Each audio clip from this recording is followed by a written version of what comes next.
Welcome to the channel. Thank you everyone for tuning in. Join me in today's video where I'll be unboxing two brand new Proxima watches. These have just been released not too long ago. However, I just won't be doing an unboxing today. I'll be doing a couple of different things. I'll be giving you a follow-up review on the last Proxima watch that I reviewed. And off the back of that, I'll also introduce a couple of different variations that they've done, which I think are very interesting. And it is relevant for the upcoming 11/11 sale. And I will also take this opportunity to introduce one of the newer watches that they've just released. And then we'll go into unboxing. So I hope you guys can bear with me. It won't take too long while I cover the follow-up review and show you a couple of new models and different variations. So the watch that I want to actually follow up on is the Proxima PX1690. Now, when I done the review of this roughly a month ago, I really did like this watch. I had a couple of reservations, the main one being the date window.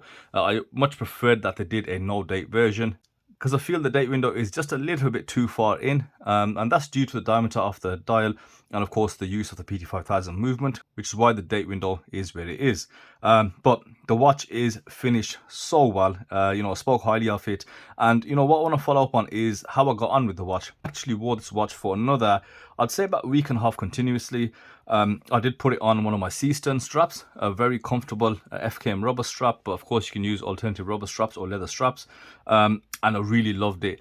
Super accurate. That's because Proxima's technician and owner Stephen, he actually regulates these watches. All watches from Proxima are hand built, ready to sell. They're not actually sitting there ready made. So this is an incredible little watch, and yeah, like I said, I really thoroughly enjoyed it. It was super accurate, as I just said, and there was a lot of things which I liked about it. It does have really premium finishing. It's got that capped seconds hand, and yeah, gorgeous looks. I really love the dial, but I think with the winter coming up, it's probably more relevant to this season. However, they did release a couple of variants soon after I did the review, because there's a few variants which I like a lot better. Now, the first one is a PX1690. However, it's a 369 dial, and the great thing with this, the dial does not come with a date. You may still have a ghost position, and they also give you the option of having just the Proxima logo, because I know they're using this unicorn logo, and there's a lot of us that feel that unicorn logo isn't suited to the watch. However, I think the reason they use it is they have quite a large following in China, and the Chinese seem to love it, and that's what they've told me. But I think for the most part, to keep the majority of the people happy, they should really take off that unicorn logo. Now, as well as that 369 dial, they've gone for a 2610 dial. You've got two options in that. You've got that aquamarine / teal color, and you've also got a high gloss piano black dial, which looks fantastic. Slightly odd setup with a 2610, but it does come with a date window, so you might have the same kind of issue that I have with this one. But again, a great looking watch. And I think the best of the bunch is the next one. They've got a white Baton dial like I have here, no date version. It also has a red tip on the seconds hand, and that looks awesome. Only downside is it does use the unicorn logo. So if you can get past that unicorn, I think that's the third one is probably the best option to get. Really good looks, and with all the other variants I've showed you, if you don't like the Merc hands, you can get the Baton hands, because Proxima are quite customizable.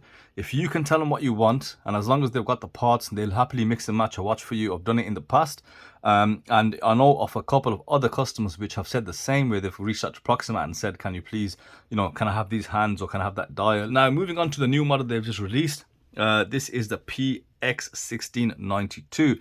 Now, Proxima made me aware about this model. Well, not just me, they put it on the Facebook group, I think maybe a month or two ago. You've got two bezel options. You've got a chrome bezel or a silver bezel, and also a black ceramic bezel, which I think is a great touch. And I like, in pictures at least, is that the whole aesthetic. I like the build quality so far, and I can say that without having it, because I've reviewed so many Proxima watches, so there's no issue in that. Now, that watch uses the ST1902 movement. It's a chronograph, and it's around £250.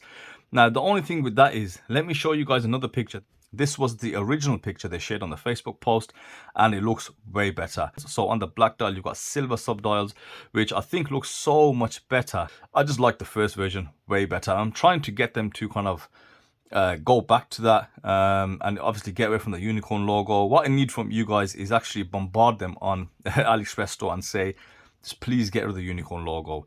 I like the old Proxima branding, those blocky letters, and it just works. So anyway, that done, Hopefully you guys watched that and you're still here with me right now while I do the unboxing of these two new models. So let's see what we have.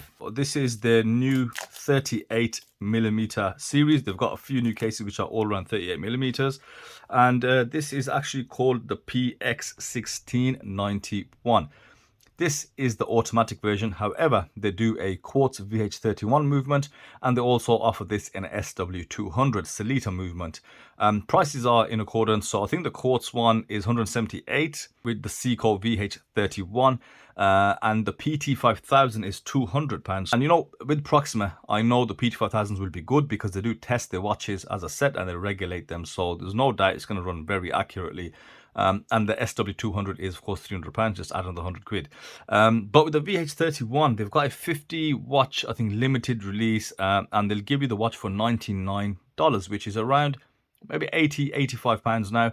And you know, if you want the quartz version, which is quite popular, the Seiko VH31 movement, you know, it's very cheap and you still get the same build quality. There's no difference in the cases and the specs, just the movement. The only difference that you'll see on the dial is with the quartz movement, you do have solid batons, and on the automatic versions, you've got loomed batons. So let's give you an overview of the specifications. So it does have a stainless steel case, as you can see, the crown at just before 4 p.m, so about 3.8.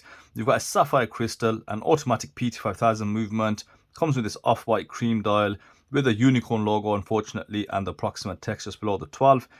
You've got 100 meters of water resistance, and you've got the Omnion case back. This is just kind of confusing with the branding they've gone with.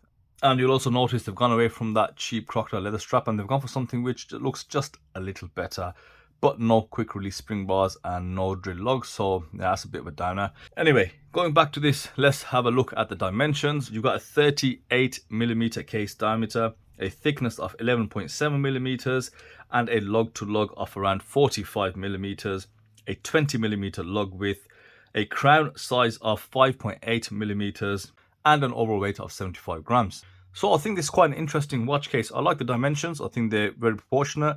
I like that dial, no date, of course, which is brilliant. And I just want to see if it does have a ghost position while I have it here. The crown size is good. You know, you need something which you can kind of, you know, operate. So yeah, it does have a ghost position, but there's no disc, so you don't hear the clicking. I think that's the best they can do, because I don't know if PT5000 do a dateless version. And then of course one pull for the hacking, and it kind of reminds me of a miniature MM300 case, if you will, with that 4 p.m crown. So let's see how this does in the full review. Let's see how it looks on wrist, etc. We'll go through all those details in the full review. So let's put this one back and let's see what the next one is. Yeah, so this is the Seiko Superior Homage. This is the PX1695. Same 38mm case. Specs include this automatic watch. So specs are sapphire crystal, stainless steel, 100 meters of water resistance, but it does have a screw down case back and a screw down crown. You know, Proxima unicorn logo at the 12. Date wheel. So this is using the Seiko NH36. Now, I'm very aware that San Martin made one of these. So I'll be interested in seeing the price of the San Martin versus this. Yeah, so this is the Seiko Superior Homage, and you know, very nice case, very fine brushing. And it begs the question, you know, do they share a factory? You know, how are they getting something so close to each other? Blacked out hands, again, a capped seconds hand. So there's a lot of detail on this watch, heavily detailed. So I really want to get into looking at this a lot closer. So price wise, you're looking at 173, so just under £180. And should be around the $200 mark with today's, you know, conversion rates. And you know what, not bad. They've got integrated lugs on this case. You've got a nice leather strap, but of course with the benefit of these integrated lugs, you know, you can put in you know, a different bracelet or a different strap, if you will, and it kind of hides a gap that you normally get. But it'll have to be quite a thin vintage style bracelet for it to look quite good if you want to go down that route. But again, no quick release bars, no drill lugs. So, you know, I missed a trick there, I think. In terms of dimensions, you've got a 38mm case with a thickness of 11.8mm, a lug to lug of 45.5mm, a lug width of 20mm, a crown size of 5.8mm at the 3 o'clock, and then the overall weight is 75 grams. So both watches are very close in dimensions. It's quite interesting they've done that, but very totally different case shapes. So I am interested in checking this watch out. So that's it from me today, guys. I hope you enjoyed that. Hopefully I can get the reviews out prior to 11/11, but I do have quite a lot of unboxings to do for you guys. So yeah, let's see what happens. So thank you for watching, and I'll see you in the next video.